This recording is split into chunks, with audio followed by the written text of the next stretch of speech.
Hello friends, welcome to SSC coaching centre. दोस्तों, आज का वीडियो गणित का रहेगा और सभी प्रश्न महत्वपूर्ण रहेंगे जो एग्जाम से रिलेटेड है। तो चलिए स्टार्ट करते हैं। पहला क्वेश्चन है, ए बी तथा सी में 1050 को इस प्रकार विभक्त किया गया है कि ए का भाग बी तथा सी के संयुक्त भाग का 2/5 हो, तब ए को कितना मिलेगा। ठीक है, देखिए उसने कहा गया है कि ए का भाग बी तथा सी, ए का जो भाग है बी तथा सी का मतलब है बी प्लस सी को मिला करके। ठीक है, रेशियो बी प्लस सी हो गया। बी प्लस सी के संयुक्त भाग का 2/5 है। 2/5 का मतलब क्या है भैया, देखिए ये 2/5 कहा गया है, मतलब ए का भाग बी और सी के भाग का कितना है 2/5। तो इसमें ए का मान कितना हो गया 2 ऊपर वाला, ठीक है, और बी और सी का मान कितना हो गया 5 नीचे वाला। ठीक है, ऊपर वाला मान होता है पहली संख्या का, नीचे वाले मान होता है दूसरी संख्या का। ठीक है, आपके पास योग कितना है 1050। जब आपके पास योग है तो आप क्या करेंगे, अनुपातों का भी योग कर लेंगे। तो 2 और 5 7, कटा दो भाई। 7 से कटाएंगे, 7 एकम 7, 3 बचेगा 35, 7 बचे 35 और 1 0, 150 बार में कट जाएगा। अब 150 का मल्टीप्लाई 2 से करेंगे तो 300, और 150 का मल्टीप्लाई 5 से करेंगे तो 750।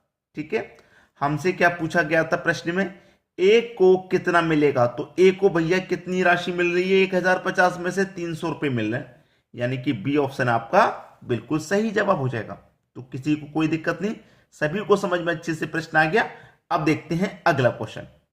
अगला क्वेश्चन है, 750 रुपए को ए बी तथा सी में इस प्रकार बांटा गया है कि ए अनुपात बी बराबर 5:2 तथा बी अनुपात सी बराबर 7:13।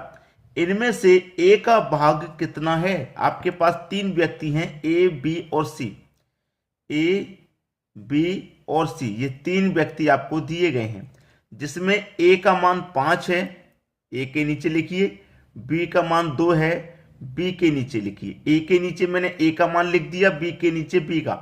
फिर आगे बी का एक और मान दिया गया है 7, तो बी के नीचे ही उसको लिखेंगे 7 को। ठीक है, और फिर सी का मान दिया गया 13, तो सी के नीचे ही लिखेंगे। लेकिन ये दूसरी लाइन स्टार्ट होगी है तो यहां पे लिखना है, यहां पे नहीं। जब दूसरी लाइन स्टार्ट होगी तो यहां पे लिखने के बाद अब ये खाली जगह बची है, इसके बराबर वाली संख्या उतार दो। ये खाली जगह है, इसके बराबर वाली संख्या पे उतार दो 7। 7 पच्चे 35, 7 दूने का 14, 13 दूने का 26। ठीक है, ये आपके पास दिया गया है। अब हमारे पास पूरी राशि कितनी थी, पूरी राशि थी 750। ठीक है, 750। अब क्या करेंगे, आपके पास योग है 750, तो आप अनुपातों का भी योग कर लीजिए। अनुपातों का योग करेंगे तो देखिए कितना हो जाएगा, 26 और 14 जोड़ेंगे 40, 40 में जोड़ेंगे 35 तो 75 हो जाएगा। कितना भाई, 75। तो 75 से 75 एक बार में कट जाएगा और एक 0, यानी कि 10 बार में ये कट गया। 10 बार में कट गया। आपसे पूछ रहा कि ए का मान कितना है, तो ए का रेशियो कितना है 35, तो 10 का गुना 35 में कर दो, कितना हो जाएगा 350। तो ए का मान 350 है। ठीक है, यानी कि डी ऑप्शन आपका बिल्कुल सही जवाब हो जाएगा। क्लियर हुआ सभी को। चलिए अब देखेंगे अगला क्वेश्चन। अगला क्वेश्चन है, किसी धन को ए बी तथा सी में 3 5 7 के अनुपात में बांटा गया है। कोई धन है, ठीक है, कोई धन यहां पे कह रहा है कि 3 5 7 के अनुपात में बांटा गया है कोई धन। ठीक है, बांट दिया, चलो 3 7 5 के अनुपात में कोई धन बांट दिया, यहां पे कोई दिक्कत नहीं। अब बांटने के बाद में फिर कहा गया है कि यदि सी का भाग, अगला क्वेश्चन है, किसी धन को ए बी तथा सी में 3 5 7 के अनुपात में बांटा गया है। यदि सी का भाग ए के भाग से 1600 रुपये अधिक हो तो बी का भाग कितना है। यहां पे ए बी सी 3 व्यक्ति हैं, ए बी और सी। ठीक है, किस अनुपात में बांटा है, 3:5:7 के अनुपात में बांट दिया। फिर बोला गया है कि सी का भाग ए के भाग से 1600 अधिक है। ठीक है, अनुपात में देख लीजिए कि सी का जो भाग है ए के भाग से कितना अधिक है भाई, ए से कितना अधिक है सी, आप बोलेंगे सर 4 अधिक है। और यहां पे कितना अधिक है भाई, सी का भाग ए के भाग से 1600 अधिक है। तो जो सी का भाग है वो ए के भाग से अनुपात में तो 4 अधिक और रुपए में 1600 अधिक, तो 4 की वैल्यू 1600 के बराबर, तो 1 की वैल्यू 400 के बराबर। 1 का मान कितना 400। पूछा है कि बी का भाग कितना होगा। अब ए का भाग 400 है, बी का पूछ रहा है, तो बी का कितना है भैया आपका 5 अनुपात में, तो 400 का गुना 5 से कर दो, 2000 हो जाएगा। तो बी का भाग कितना हो गया 2000 हो गया, यानी कि सी ऑप्शन बिल्कुल सही जवाब हो गया। ए का पूछ लेता तो 400 का गुना 3 से कर देते 1200, सी का पूछेगा तो 400 का गुना 7 से कर दो, सबका निकाल देंगे आप। अब देख लेंगे अगला क्वेश्चन। अगला क्वेश्चन है, एक व्यक्ति के खर्च और बचत का अनुपात 26:3 है। ठीक है, खर्च और बचत का अनुपात, यहां लिख लेता हूं मैं खर्च और यहां लिख लेता हूं बचत, इनका अनुपात है 26:3। अब देखिए खर्च और बचत किसके बराबर होती हैं, आय के बराबर। ठीक है, मैं आय जो भी कमाऊंगा उसी में से खर्च करूंगा और उसी में से बचत करूंगा। मालूम है आपको, मान लीजिए मैंने 1000 रुपये मेरी आय है, उसी में से मैंने 500 रुपये खर्च कर दिए, तो बचा कितने लीजिए 500 बचा लिए। 1000 कमाए, 500 खर्च कर दिए तो 500 बचा लिए, यानी कि खर्च और बचत हमारी आय के बराबर होता है। ठीक है, चलिए हमसे कहा गया कि उसकी मासिक आय 14500 है। उसकी आय कितनी है भाई 14500 है, आय कितनी 14500। खर्च और बचत किसके बराबर होता है, आय के। तो खर्च और बचत दोनों का आप क्या करेंगे, अनुपात का योग कर लीजिए, तो 26 और 3 कितना हो जाएगा 29। क्लियर है, 29 से 145 पूरा पूरा 5 टाइम्स में कट जाएगा और ये 2 जीरो बचे, यानी कि पूरा 500 बार में कट गया। पूछा क्या है उसने पूछा है कि बचत कितनी है। बचत का रेशियो 3 है, तो 500 का गुना 3 से कर दो, तो बचत भाई आपकी 1500 है। ठीक है, 1500 बचत है, सी ऑप्शन हो गया बिल्कुल सही जवाब। अब देखेंगे अगला क्वेश्चन। अगला क्वेश्चन है 1470 रुपए ए बी सी में इस प्रकार वितरित किया गया है। देखिए 1470 ए बी और सी में इस प्रकार वितरित किया गया है कि प्रत्येक भाग में से 50 रुपए कम करने पर, प्रत्येक भाग में से 50 रुपए कम करने पर इनके भागों का अनुपात 1:3:2 है।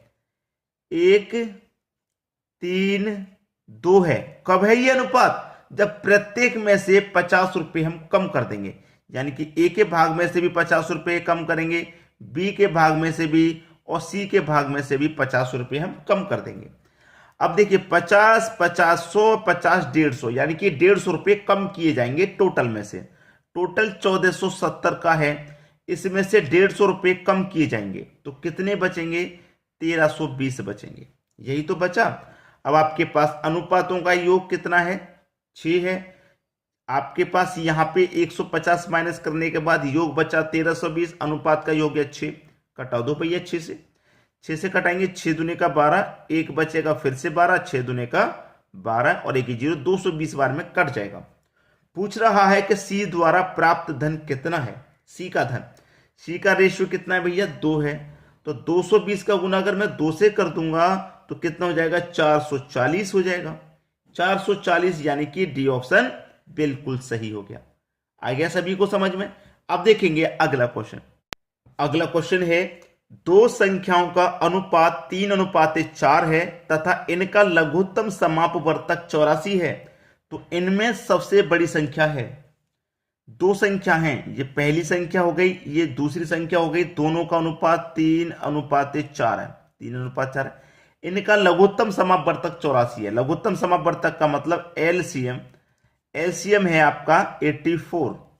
तो इनमें सबसे बड़ी संख्या क्या होगी। देखिए मैं आपको बार बार ये चीज सिखाता हूं कि अगर क्वेश्चन में आपको एलसीएम दिया गया है तो आप अनुपातों का भी एलसीएम लेंगे, योग दिया गया है तो अनुपातों का भी योग करिए, अंतर दिया गया है तो अनुपातों का भी अंतर करिए, गुणनफल दिया गया है तो अनुपातों का भी गुणनफल निकालिए। मैं आपको ये चीज हर बार बताता हूं। अब आपके पास यहां पर एलसीएम है तो अनुपातों का एलसीएम निकाल के डिवाइड दे देंगे इसमें। तो 3 और 4 का एलसीएम कितना आ जाएगा भैया 12। तो इसमें 12 से डिवाइड दे दो, 12 सत्ते 84, 7 बार में गया। अब पूछ रहा है कि इनमें से बड़ी संख्या क्या है, जो अनुपात में बड़ा होगा वही बड़ी संख्या होगी। तो 7 चौके 28 और 7 त्रिका 21, यानी कि बड़ी संख्या कौन सी है, 28 ही तो बड़ी संख्या है, 28 है ना आपकी बड़ी संख्या। खत्म हो गया क्वेश्चन। ठीक है, चलिए अब देख लेते हैं अगला क्वेश्चन। अगला क्वेश्चन है दो संख्याओं का लघुत्तम समापवर्तक 48 है। लघुत्तम समापवर्तक का मतलब एलसीएम। एलसीएम आपका 48 है। ठीक है, दो संख्याओं का, ये पहली संख्या हो गई, ये दूसरी संख्या हो गई। ठीक है, ये संख्याएं 2:3 के अनुपात में है। अनुपात भी दे रखा है 2:3। उन संख्याओं का योग कितना होगा। योग पूछ रहा है कितना होगा, कोई बात नहीं, आपके पास एलसीएम है तो आप अनुपातों का भी एलसीएम निकालेंगे। तो 2 और 3 का एलसीएम कितना हो जाएगा भैया 6। तो इस एलसीएम में अनुपात के एलसीएम से डिवाइड कर दो, यानी कि 6 से डिवाइड कर दो, 6 8 48, 8 बार में जाएगा। तो हमसे संख्याओं का योग पूछ रहा है कितना होगा, तो दोनों संख्याओं का योग निकाल लीजिए। 8 का गुना 2 से करूंगा 16, 8 का गुना 3 से करूंगा 24, और 16 और 24 दोनों संख्या निकल के आ गई। दोनों का योग पूछ रहा है, दोनों को जोड़ दो, कितना हो जाएगा 40। सी ऑप्शन बिल्कुल सही जवाब हो गया। तो दोस्तों आज की वीडियो में इतना ही। लाइक, कमेंट और शेयर अवश्य करें। ठीक है दोस्तों, धन्यवाद।